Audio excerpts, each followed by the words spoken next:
प्यारे बच्चों, आज हम पढ़ेंगे डीएवी क्लास 6 की हिंदी का 13वां पाठ अनोखी दौर। बच्चों, इसमें हम देख रहे हैं कि यह एक पत्र लेखन है। इस पाठ में एक दोस्त अपने दूसरे दोस्त को पत्र लिख रहा है और उसने जो अपने छोटी बहन के स्कूल में जाके अनुभव किया है उसी को अपने दोस्त के साथ बांट रहा है। तो पत्र लिखने वाला दोस्त सिद्धार्थ है और जिसको वो लिख रहा है उसका नाम राज है। तो चलिए बच्चों, आज हम देखते हैं कि सिद्धार्थ ने ऐसा क्या अनुभव किया कि वह अपने दोस्त के साथ बांट रहा है। बच्चों, जैसा कि हम देख रहे हैं कि पाठ का शुरुआत एक पता से हो रहा है और ये पता किसका है? राज का है, जिसको सिद्धार्थ पत्र लिख रहा है। उसके बाद, प्रिय मित्र राज, सप्रेम नमस्ते। हम सब यहाँ कुशल हैं और तुम्हारी कुशलता व प्रसन्नता की मंगल कामना करता हूँ। बहुत दिनों से तुम्हारा कोई पत्र नहीं मिला, क्या कारण है? इन दिनों मुझे तुम्हारी बहुत याद आ रही है और मिलने की इच्छा भी हो रही है, लेकिन अभी बहुत जल्दी मिलना तो हो नहीं सकता। यही सोचकर तुम्हें पत्र लिखने बैठा हूँ। पिछले रविवार मैं अपने माता पिता के साथ छोटी बहन के विद्यालय गया, जहाँ उसका खेल दिवस मनाया जा रहा था। इस अवसर पर मैंने एक अद्भुत नज़ारा देखा, जिसके विषय में मैं तुम्हें कुछ बताना चाहता हूँ। खेल दिवस के उपलक्ष्य में वहाँ अनेक खेल प्रतियोगिताओं का आयोजन किया गया था, जैसे जूडो, शतरंज, कबड्डी, वॉलीबॉल, तैराकी आदि।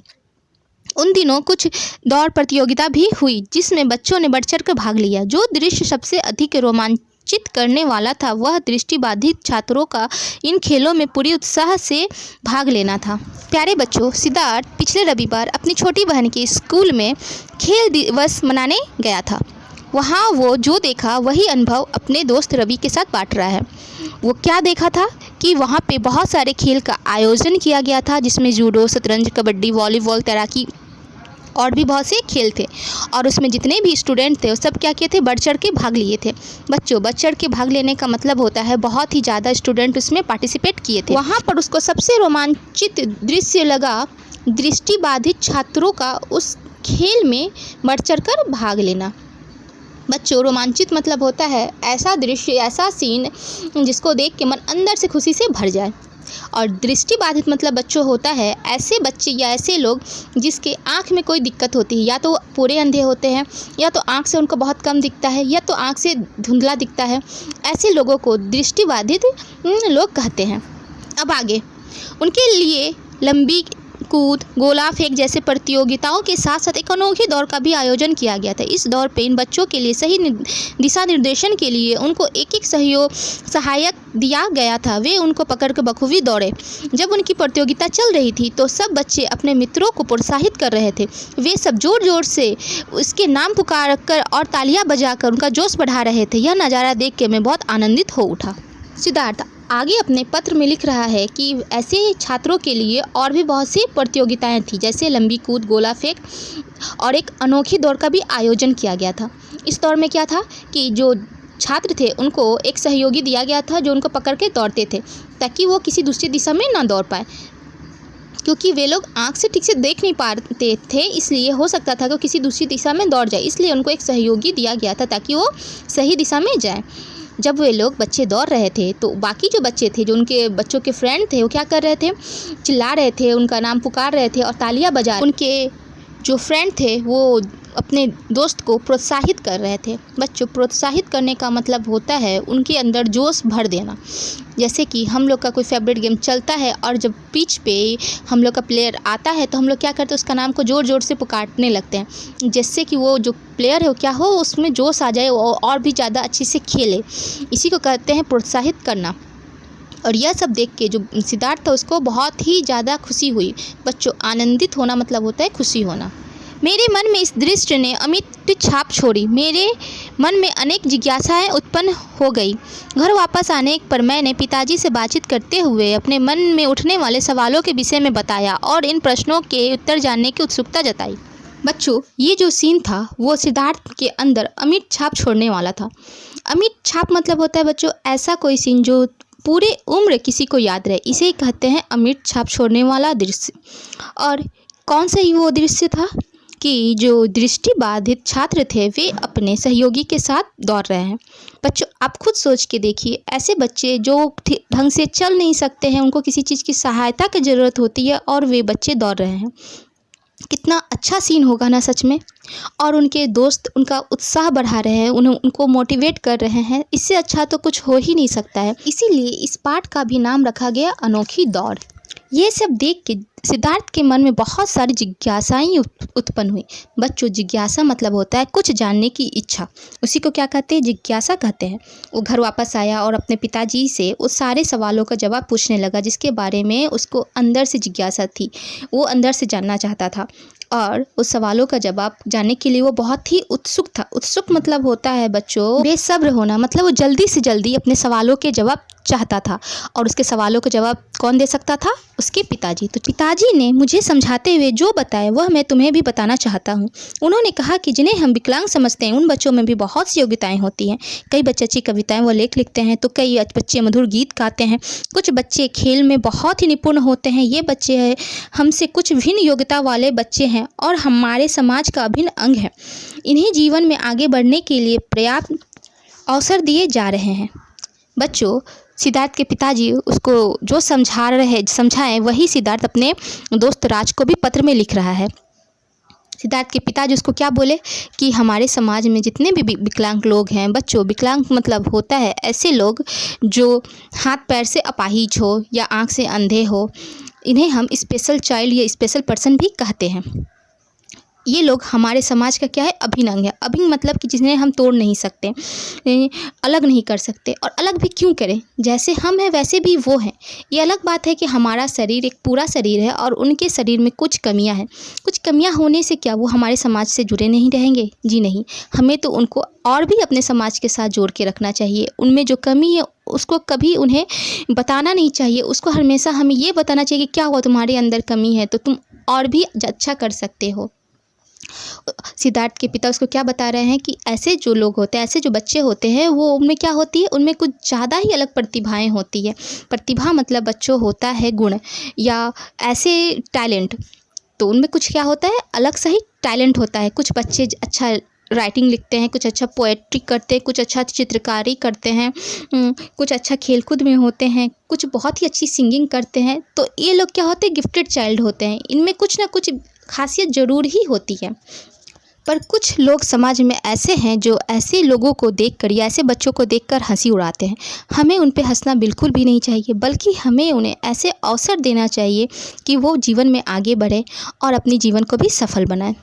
खेलों में तो अंतर्राष्ट्रीय स्तर पर ओलंपिक खेलों के समान इनके लिए पैरालंपिक खेलों का आयोजन होता है। पैरालंपिक खेल ओलंपिक के ही समान 4 वर्ष के अंतराल पर होते हैं। जिस वर्ष जिस देश में ओलंपिक खेलों का आयोजन होता है उसी वर्ष उस देश में पैरालंपिक खेलों का भी आयोजन होता है। ग्रीष्म तथा शीत पैरालंपिक खेल अलग अलग होते हैं। इन खेलों के विषय में विश्व के अलग अलग देशों के भिन्न क्षमता वाले खिलाड़ी भाग लेते हैं। ये खेल उनके लिए मात्र प्रतिस्पर्धा में भाग लेना नहीं बल्कि स्वयं को प्रमाणित करने का अवसर होता है। यह जीवन के प्रति इनके उत्साह और विश्वास का प्रतीक भी है। बच्चों, हम ओलंपिक खेल के बारे में जानते हैं। यह विश्व का सबसे बड़ा खेल आयोजन है जिसमें विश्व के कोने कोने से लोग भाग लेते हैं। पर इस खेल के बाद जिस देश में यह खेल होता है उसी देश में पैरालंपिक खेल भी आयोजित किया जाता है। पैरालंपिक खेल बच्चों उनके लिए होता है जो लोग विकलांग हैं, जो लोग अपाहिज हैं, और उनके लिए भी बहुत सारे खेलों का आयोजन किया जाता है और अपाहिज विकलांग लोग इस खेल में भाग लेने आते हैं और बहुत से मेडल जीतते हैं। बच्चों, यह खेल इन लोगों के लिए सिर्फ खेल या प्रतिस्पर्धा नहीं। बच्चों, प्रतिस्पर्धा मतलब होता है कंपटीशन। तो ये जो खेल सब होते हैं जिनमें ये विकलांग बच्चे भाग लेते हैं, ये इनके लिए सिर्फ एक कंपटीशन नहीं है, ये इनको अपने आप को साबित करने का एक बहुत ही बड़ा मौका होता है जिसमें ये प्रूव करना चाहते हैं कि मैं भी कुछ हूँ। बच्चों, ये जो पैरालंपिक गेम्स हैं ये अपाहिज बच्चों के लिए क्या उत्साह और विश्वास का प्रतीक है। उत्साह मतलब बच्चों होता है खुशी और विश्वास मतलब होता है बिलीव, मतलब उनको खुद पे बिलीव कराने का ये बहुत ही अच्छा तरीका है पैरालंपिक गेम्स। भारत में भी हमारे देश की पैरालंपिक समिति इन बच्चों के लिए समय समय पर खेलों का आयोजन करवाती है। इन खेलों के माध्यम से उनका आत्मविश्वास व आत्मनिर्भरता बढ़ती है और मन, सोच व जिंदगी भी बदल जाती है। यह सब देख व सुन मुझे भी सोचने की नई दिशा दिशा मिली और इन बच्चों के प्रति मेरा दृष्टिकोण भी बदल गया। बच्चों, सिद्धार्थ के पिताजी सिद्धार्थ को आगे क्या बता रहे हैं कि जैसे कि पैरालंपिक गेम्स होते हैं विश्व स्तर पे, उसी तरह हमारे भारत में भी पैरालंपिक गेम्स की तैयारी करवाई जाती है। बच्चों, अगर हमारे देश भारत में तैयारी नहीं की जाएगी तो बच्चे डायरेक्ट ओलंपिक में जाके नहीं खेल पाएंगे। इसीलिए हमारे देश भारत में भी क्या की जाती है, पैरालंपिक समिति है जो इन खेलों की तैयारी इन बच्चों से करवाती है। और इन सब खेलों से ऐसे बच्चों का आत्मविश्वास भी बढ़ता है और उसमें आत्मनिर्भरता भी बढ़ती है। बच्चों, आत्मविश्वास मतलब होता है कॉन्फिडेंट, और आत्मनिर्भर मतलब होता है कि अपने ऊपर निर्भर होना, मतलब कुछ खुद से कमाना और खुद के पैरों पे खड़ा होना, जिससे उनके मन, सोच और ज़िंदगी भी बदल जाती है। प्राय ऐसे लोगों में देखा जाता है कि उनके अंदर बहुत ही ज़्यादा कुंठा होती है, बहुत ही ज़्यादा उदासी होती है कि वे ज़िंदगी में कुछ नहीं कर सकते, अपने पैरों पे कभी खड़ा नहीं हो सकते, मतलब कुछ कमा नहीं सकते। उनको हमेशा दूसरे के ऊपर ही क्या होता है, डिपेंड होना पड़ता है। बट अगर ऐसे लोग पैरालंपिक गेम्स में भाग लेते हैं तो उनको क्या, हमारे देश की जो सरकार है वो पूरी सहायता करती है, जिससे कि वो तो गेम में भाग लेते हैं, साथ ही उनको इसके बदले पैसे भी दिए जाते हैं, जिससे कि वो अपनी ज़िंदगी में आगे बढ़े और अपना भरण पोषण खुद करे, ना कि दूसरे के ऊपर डिपेंड रहे। बच्चों, सिद्धार्थ अपना दोस्त राज को लिख रहा है कि जब मुझे ये सब बातें पता चली तो ऐसे लोगों के प्रति उसका जो दृष्टिकोण था वो बदल गया। दृष्टिकोण मतलब बच्चों होता है नज़रिया। बच्चों, सिद्धार्थ अपने पत्र में आगे लिखता है, मैं आशा करता हूँ कि तुम भी यह पढ़कर एक नवीन स्फूर्ति का अनुभव करोगे। हम बच्चों को मिलकर समाज की सोच बदलनी होगी, जिससे इन बच्चों जैसे सभी लोगों की ज़िंदगी में नई दिशा उत्पन्न हो, तभी मानवता की बुनियाद महकेगी। बच्चों, सिद्धार्थ अपने दोस्त राज को बता रहा है कि जब मुझे पता चला कि जो विकलांग लोग हैं वो भी ज़िंदगी में बहुत कुछ कर सकते हैं, समाज में आगे बढ़ सकते हैं, तो मुझे जानकर उनके प्रति जो मेरे नज़रिया तो पूरा का पूरा बदल गया है। और मुझे आशा है कि यही चीज़ तुम्हारे साथ भी हुई होगी। ये सब जान के तुम्हारा भी उनके प्रति जो नज़रिया है वो भी बदल गया होगा।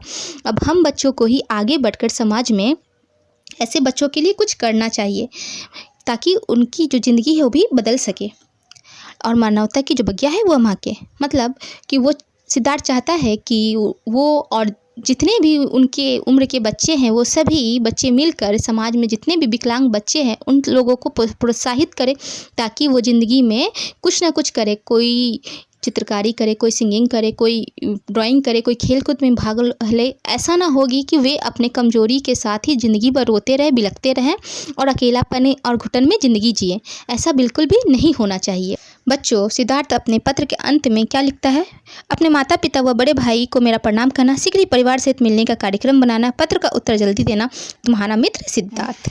बच्चों, इस पत्र में जो संदेश हमें मिला वह था कि विकलांग बच्चों के साथ कभी दुर्व्यवहार नहीं करना चाहिए और उन्हें आगे बढ़ने के लिए हमेशा प्रोत्साहित करना चाहिए। प्यारे बच्चों, अगर मेरा पढ़ाने का तरीका आपको पसंद आता है, मेरी पढ़ाई बात आपको समझ आती है, तो मेरे चैनल को शेयर करें, सब्सक्राइब करें और लाइक करें। Thank you.